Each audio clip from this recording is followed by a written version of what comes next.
voices. Let's talk about internal environment, for example. Yeah, perfect. So in The Untethered Soul, Michael Singer talks about the voice in your head. And he says, if you want to have an interesting experiment, why don't you imagine that everything that's coming from that voice is coming from a person that's following you around all day?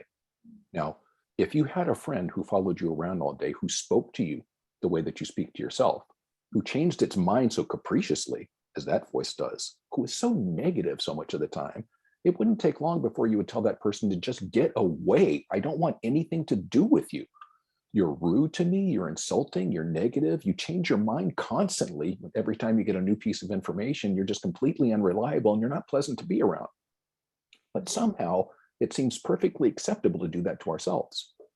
When someone says, yeah, I'm always thinking I'm a loser and I'm looking for worst case scenario and it seems like everything's bleak, it's dismal, that seems okay. I cannot stress the importance of your internal environment and the way you speak to yourself. I used to call myself an idiot every time I dropped something. It's just a habit. You idiot. Now notice I didn't say I'm an idiot. I said, you idiot. Why is that? I'm repeating something that I heard, or at least the nature of it, that I heard a long time ago. That's not my voice.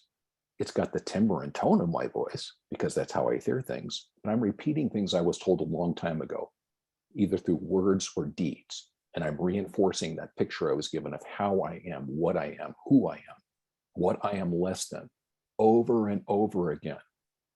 So if I can clean up that internal environment just a little bit, I've made some progress. That doesn't mean you turn everything into roses and you don't deal with negativity and you don't have unpleasant emotions. That means you stop insulting yourself.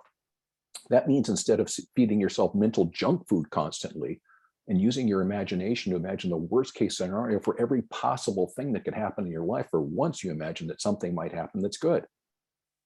And for once you cut yourself some slack.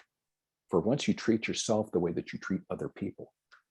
For once you treat yourself the way you want other people to treat you.